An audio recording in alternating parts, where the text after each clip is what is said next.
Hey guys, dear participants, so it's time again to work a little bit, and we have our third subtopic, which is called identification of AI-generated content. And the session is moderated by Alden Creo. So Alden, the floor is yours, and present your panelists. Great. Hello. How are you, everyone? Well, it's a pleasure to be able to have this session. I hope we'll make it very interesting. But before we start, I'd just love to walk you through what are we going to do in the next 45 minutes. So if we get my screen here, I'll explain to you how we're going to structure the session. So that's one of our participants, but what I'd love to be able to have here is great. Here we are. Yes. Okay. So how are we going to do the session today? First, we're going to have a live demonstration of AI detection systems. So we'll see two systems in 5 minutes at the start, and then we'll move on to some opening remarks by key participants, 3 minutes each, three participants. Then we'll have an open discussion, so that's where you get to feed in with your ideas. Around 20 minutes, interventions of 1 to 2 minutes. And finally, we'll close the session with some closing remarks. All right, so that's how it's going to look like, but let's start with the first of the points, which is the live demonstration of an AI detection system. And here, what you can see, I'm going to show you. So I'm going to, this is just like a tool to rewrite text in a way that they are not detected anymore. So I'm going to go to an AI text detector. So here I just pasted some text. This has been generated. So you'll see now that when I run the detector, I will get an output, and it will say, this text here has been generated by AI, etc. Let's just give it a second to calculate the probabilities, but when we get the output here, what you'll see is that we'll get this output in a second, where it says that it is AI generated. Let's just give it a second to think, and in the meanwhile, I'll show you what we can do about this. We have a text here, but the problem is that it's actually very easy to rewrite the text. So this is another version of the text. You see that the system told us it's AI generated, but now let's rewrite the text. Let's change it, and let's instead just paste a different version of the text and run the detector again. So what can we see here when we get the output? Well, what we will see is that the prediction changes. We are going to see an example of how can we go from something that is generated and classified as such to something that has been generated but is not classified correctly. So the idea here is we can trick detectors of AI-generated text to get a prediction that has been written by a human.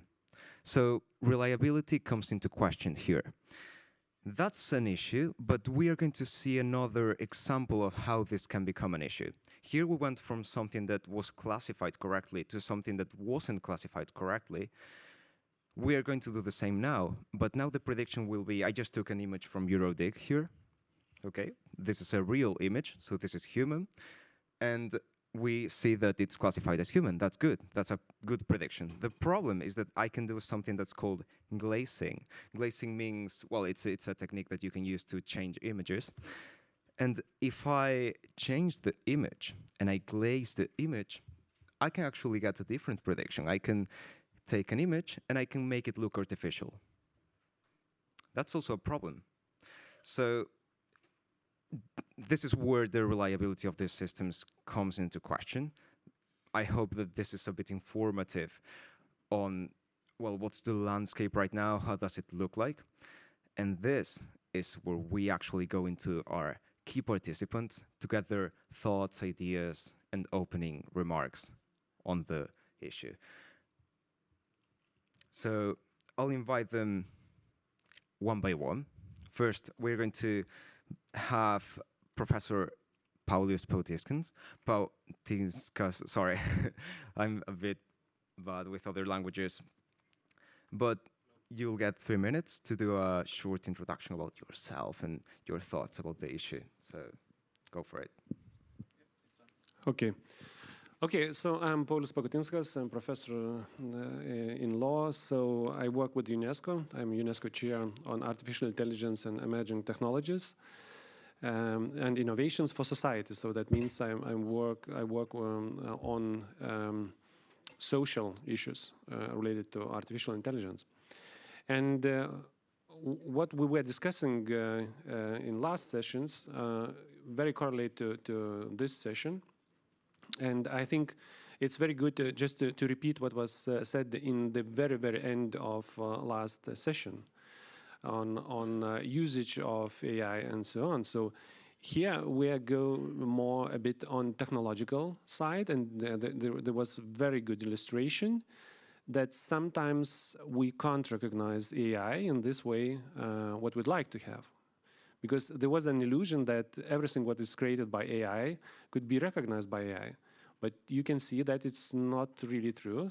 And I think there will be a race of technologies. Some technologies will create some content. Doesn't matter is it text or image or video. And some of them will try to detect, and some will try to change text to be not detectable. But we need to understand that the life is not so simple. We just can't sit on technologies. So when technologies are not so good at this time stage, we have society and we have regulation.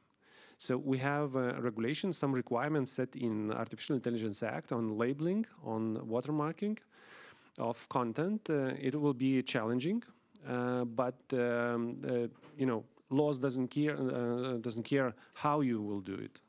You need just to do it. So that's very important point. But the third one is the society. We need to be more adapted. We need to understand that there will be huge amount of AI generated content. There are some predictions or ideas that it will be 90% in next or 2026, 90% of content generated by AI. And we do not need to be afraid of it. Some of them is very good. But the issue is when we talk about misinformation, with some falsification of existing content, that is a topic which need to be regulated. So there are, let's say, 3 pillars here. So technical possibilities, the society as such, as humans, we need to have critical thinking anyway. That's very, very important for us, not just to rely. And then we have a regulation. So thank you. Great. Thanks a lot for that, opening remark. We'll now go to Dr. Naut, so he's online with us now. Please feel free to introduce yourself, a little bit what you do, etc. 3 minutes. Perhaps first a technical question. Does everybody hear me correctly and clearly? Yes. Okay, so thank you for the introduction. My name is Laurens Nots. I'm a postdoctoral researcher at the AI Media and Democracy Lab, an Institute of Information Law at the University of Amsterdam. And my research looks into how, my perspective is legal, and I try to investigate how within an era characterized by an increased presence of synthetic content, this might exert pressures on democratic values and kind of complementing the previous talk, looking into the EU's regulations' ability to protect citizens. Now, I will leave my closing statement for some positive outlooks and perhaps address some of the risks now. And we do see that with the emergence of general purpose models, due to their scalability as well as the democratization of these tools amongst a wider public and ease of use, there is indeed a risk that people's exposure to artificial content and actors, whether they are static images, like the Pope wearing Balenciaga, or sustained conversations with bots on social media, people are increasingly unable to distinguish what exactly is true, what is false, what is authentic and inauthentic. And if we look at the conditions of what we typically associate with an inclusive democratic model, being able to meaningfully inform political and social opinions and being able to participate with your citizens, this inability to make this distinction kind of erodes those values of inclusivity and participation. And the AI Act recognizes these risks. Now, what is the policy solution? It's label and transparency. And one of, course, within academia, one of the fallacies that we typically tackle is the fallacy of transparency. Now, transparency is, of course, a necessary component to protect citizens, but is it a sufficient condition? Because malicious actors are unlikely to be transparent if their purpose is to spread misinformation. And as mentioned earlier, artificial content, for example, news articles co-edited, translated, summarized by AI can still be truthful content. So I think that from a regulatory perspective, we also need to kind of take a step back and see, okay, what values are exactly threatened and what tools are available to empower citizens against those threats. And this, once we are able to define this, we can actually kind of double back, okay, what information do we need? So perhaps as an addendum to your title, it's also identification as well as communication of AI content, but for what purpose? Great, thanks a lot. Well, I have some sort of bad news to give to you, which is that one of our speakers has had some logistical issues, so he's still trying to arrive. So what we'll do is we'll go straight to the interventions open to everyone, and hopefully he will arrive during the session. All right? So we'll open the floor now, and I'd love to start by asking you in general, do you have any comments to make or any interventions you'd like to have? Feel free to go for that, and we'll take it from there.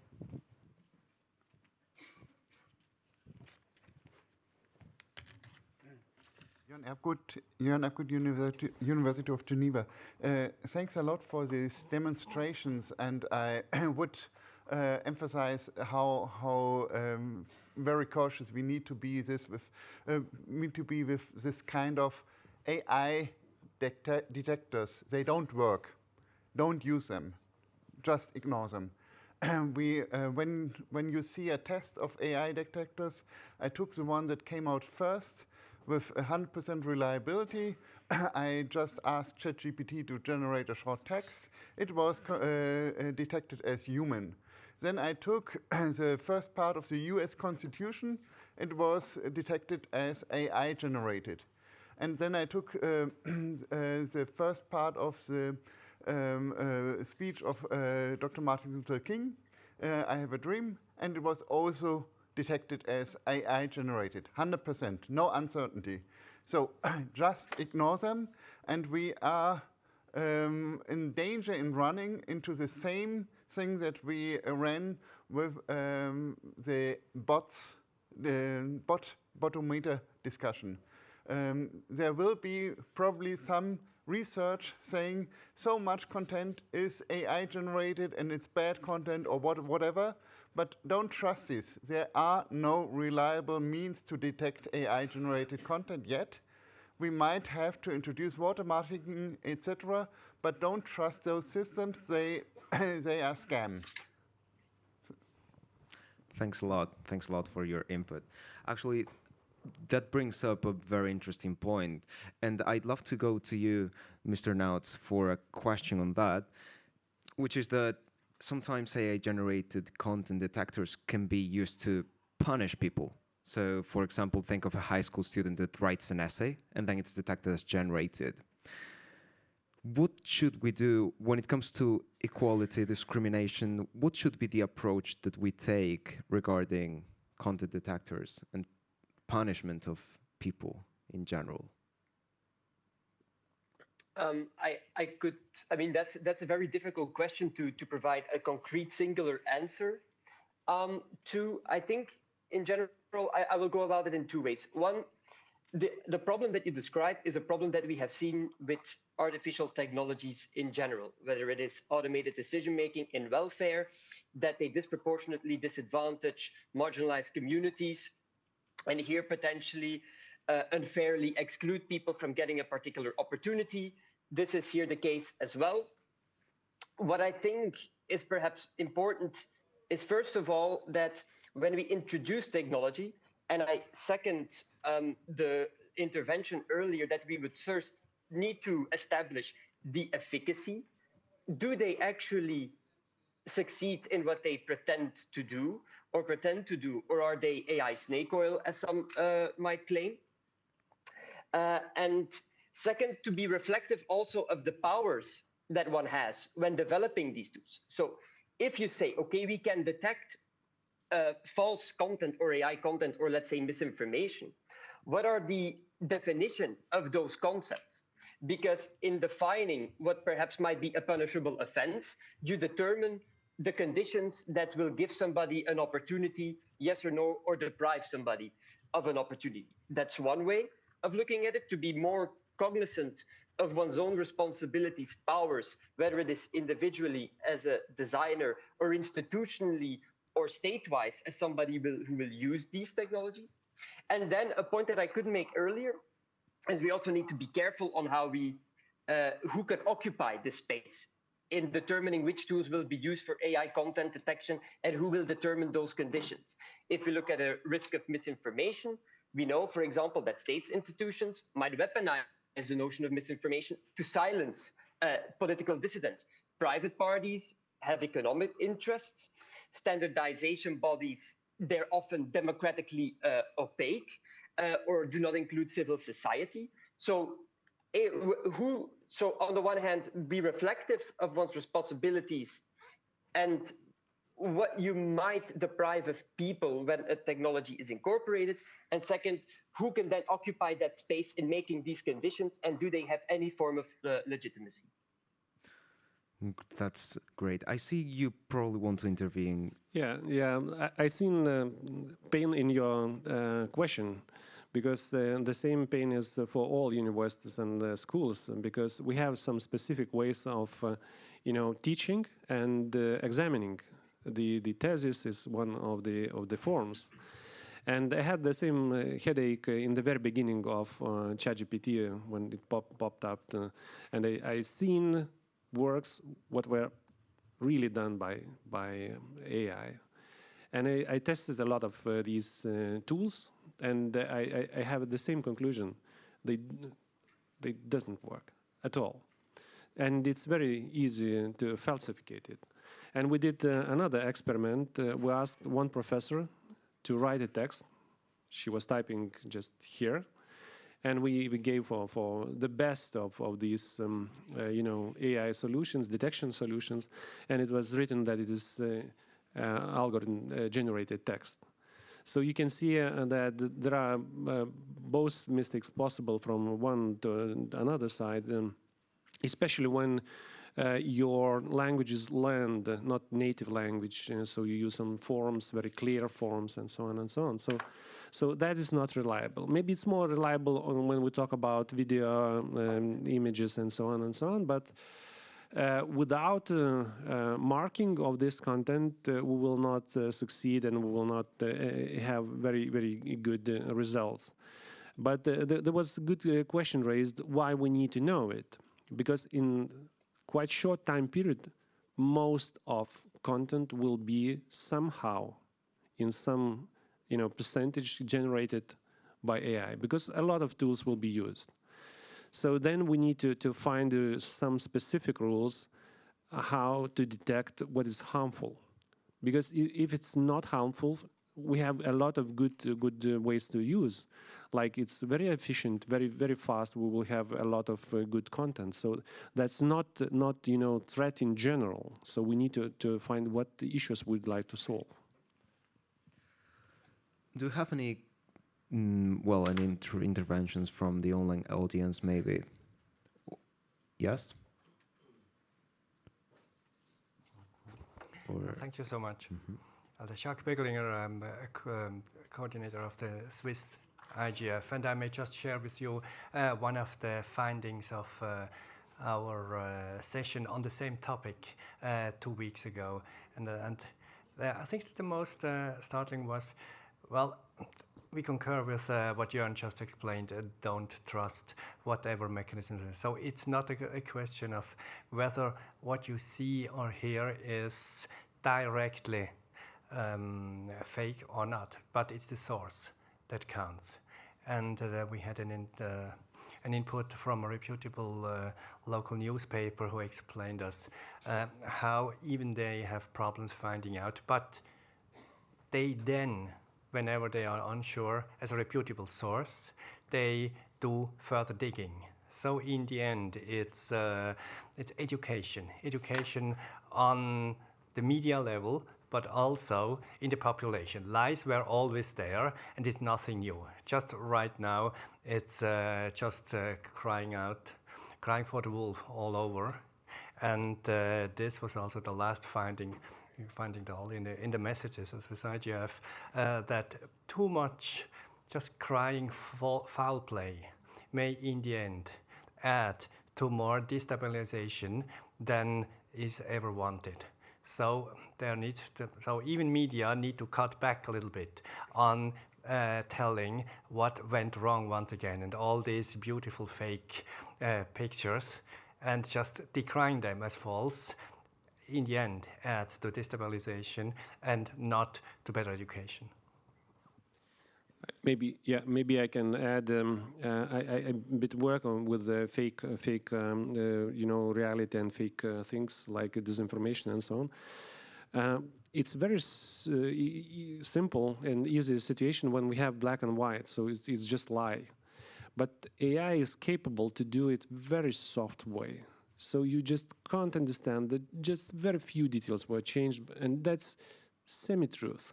And you can go round and round and round, and after some time you will see that you are in absolutely artificial environment without any possibilities to understand that it was faken.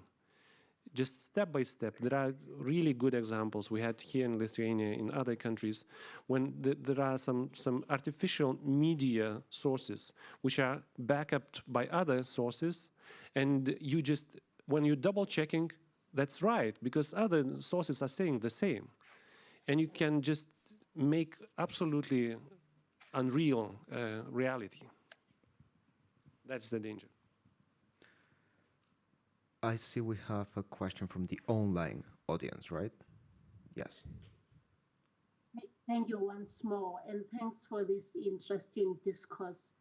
Probably, I might have to go back to the issue that I raised about the treaties and the multilateral instruments and what we intend doing with them. And I want to link it with this discourse that we're in, because the issue of deepfakes is a serious one. However, I think we are privileged to have many of us from higher education institutions. The ability of us, some of us are involved in supervision of masters and some doctorate students, and some involved in dealing with assignments. And these assignments are put in what is called Turnitin, which is an AI, right? And when when that comes out, we make some judgments. The question is, with all the discourse that we have been having now, truth about the truth, can we rely on such instruments? Remember, this instrument has the capability of making someone who has submitted a dissertation not to be able to proceed because of similarities. Can we then argue that those similarities are real similarities? That's one. The second one, probably talking from the African context, what we have discovered is if you look at generative AI and the LLMs, that informs whatever you are looking for. If the population regarding that information, I'll talk about the cultural aspect of Africa, you will then find out that the response that you get is not helpful. I just want to be that diplomatic, because the AI dips from LLMs that are available in its ecosystem. So if the ecosystem itself is such that the information that is provided there, it's not going to say, I can't find in most instances. It will just give you something. That takes me to my question there. Noting that we have young people and we have the ability, like we said yesterday, to define the world we want. Could it not be that is the high time that we allow our young engineers, mushrooming engineers, mushrooming programmers to begin to determine capabilities, speaking the military way, that would localize the LLMs? I know AI allows that, but allow for the development, for example, if you are looking at the University of Wales, development of the LLMs around their instructional offerings. And such that then we are able to slowly develop the basis for our AI to be helpful, because there is a helpfulness within AI, but we need to manage the risk in terms of everything that has been said. What is the take around that? Given that we have young brains that are around us, what's their take in terms of all this? Because it's, strategically speaking, it's creating an opportunity to move into an environment where they develop capabilities, where they develop programs and codes that take us to another trajectory in terms of everything. Thanks a lot. Thanks a lot for that very insightful comment. I'd love to ask you to try to stick to the 2 minutes if possible. And having said that, I'd love to, well, just ask a question on an issue related to equality and inclusion, which is that, you know, AI, well, LLMs, they are trained mainly in English, etc., a very specific data set. So they provide much worse results when we go to languages like Lithuanian, for example, or, I don't know, Spanish, etc. Detectors also fail much more when we have other languages that are not so common. So when we talk about languages that are in a minority, that brings a lot of interesting questions, and I'd love to hear your thoughts in general, but let's start by Mr. Nauts, and then I'll go with Professor Potinskas. I mean, first of all, thank you for the previous intervention, and I think it is a question that probably requires a more layered and nuanced answer than I'm able to provide in this particular talk, but feel free to reach out afterwards. But I think that especially when it comes to the creation of AI tools, it has been dominated primarily by a select few economic actors, which for the training of their LLM often depend upon extractive and exploitative data practices. We have seen OpenAI training their system using people within Kenya for a low sum to filter out toxic content from their models, without these models then actually being to any benefit to them, because ultimately they function best for an English-speaking Western audience. So when it comes to the problem of how, and I think there should be more initiatives to respectfully engage with local communities, countries, to develop AI models and systems for a purpose that benefits the communities to which they communicate or reach out in dialogue, respectfully, such as that the ultimate product, an LLM that detects content, is not extractive nor to their detriment. So that would be a typical start. So I fully agree with this point, and I would welcome more initiatives in this space, because currently the economic realities and practices do not correspond with this ambition. Great, thanks a lot. Professor, your turn. So when we talk about small languages, small cultures, it's a topic, a big topic. When we talk about official languages, that's one topic. But we have countries where are 200 of dialects, or dialects are like languages, like separate languages.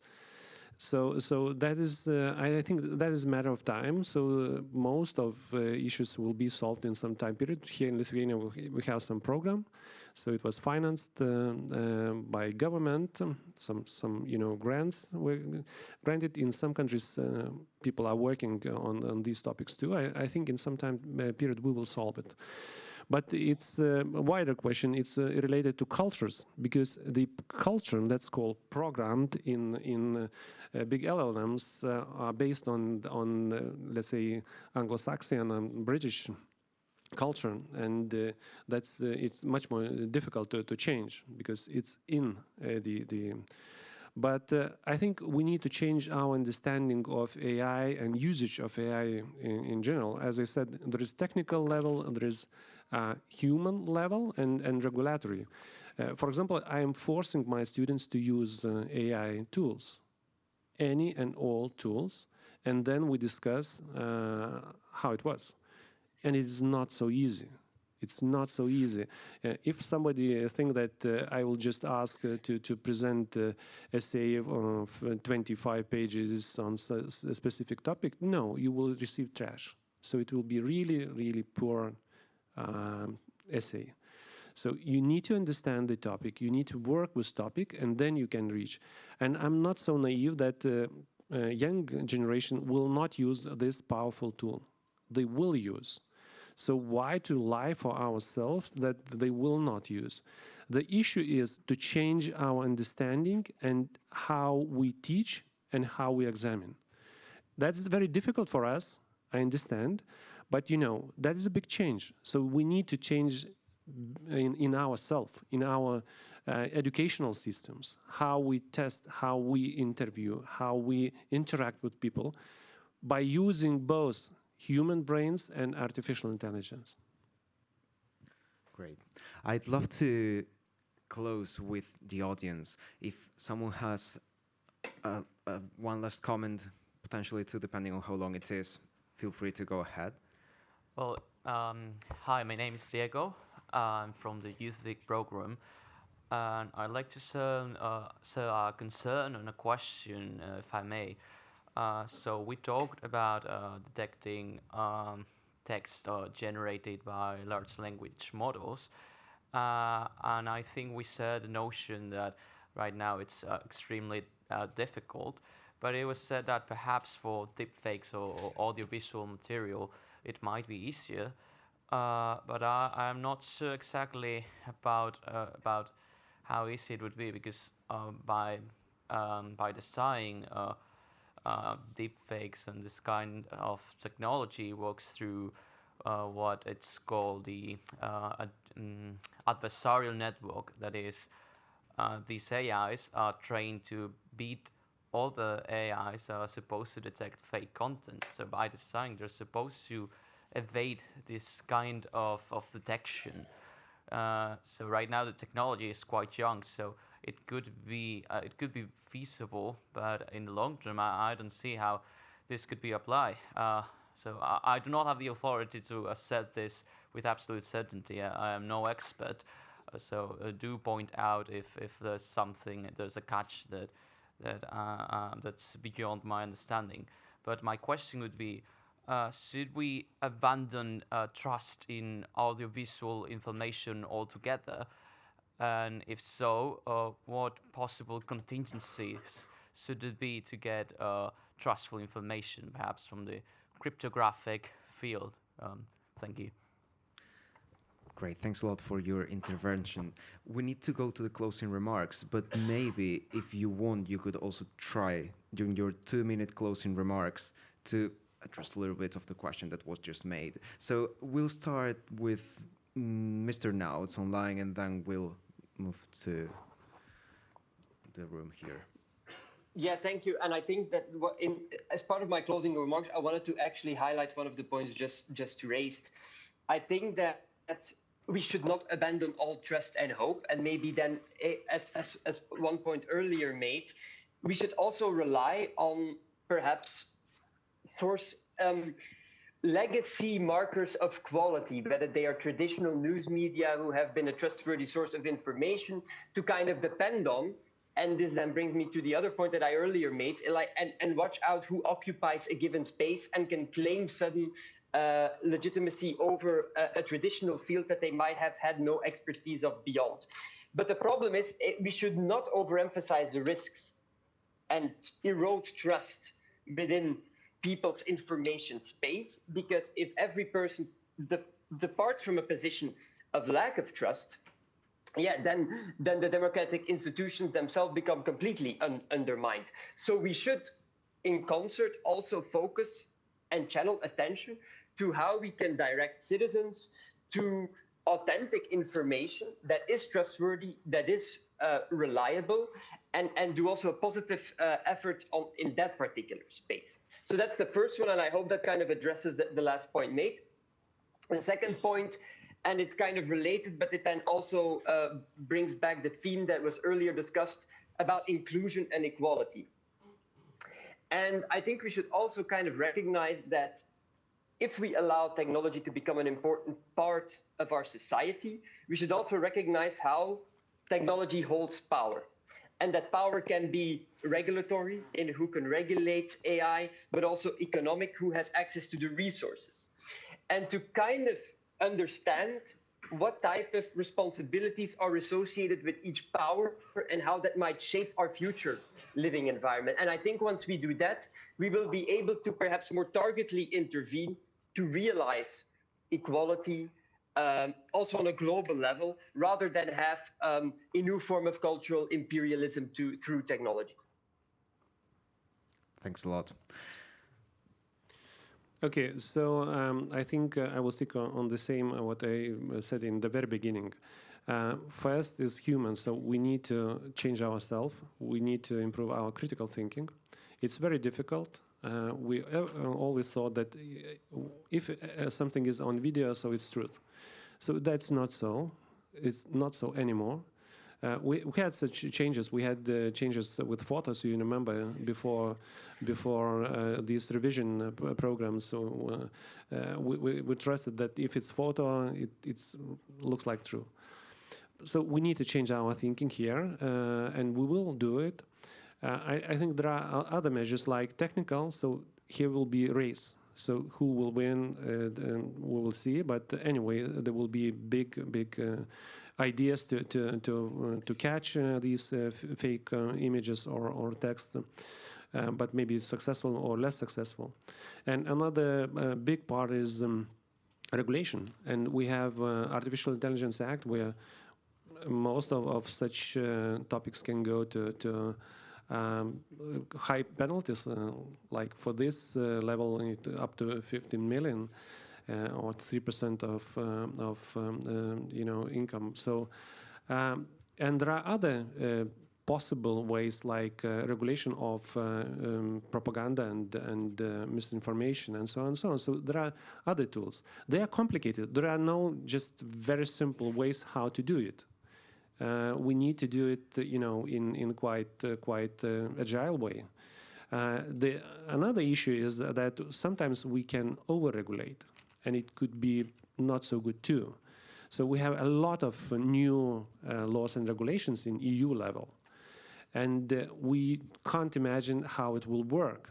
how they will interrelate, how market will take it, how business will take it, how citizens will take it. So it's challenging time, but it's interesting. Thanks a lot. We need to close the session, sadly. It's been really insightful to hear all your thoughts and comments. We've touched a lot of topics, really, from regulation, discrimination, the reliability of such systems, minorities, education, misinformation. And there's a lot more that could be said. Sadly, we don't have time, right? But I'd love to thank you all, the audience, the key participants, and also I'd love to ask you to please excuse the participant that couldn't make it today just due to traffic, etc. Sadly, Mr. Katkus would have loved to be here with us. He couldn't, but I'd love to extend the thanks to really everyone that participated today, and also the organizing team and the technical people. Thanks a lot. We're closing the session. Thank you. Time to applause. Thank you. Yeah, it's really pity that Mr. Mykolas Katkus couldn't be here because they created with his company, with his team, very special tool related with artificial intelligence. Am I right? Know about that tool? Something, yeah. So it's a pity we couldn't hear, but well, life is life. And now we have lunch break till 2:30. So see you. And have a nice lunch. Applause to yourself that you are so patient and have so many insights.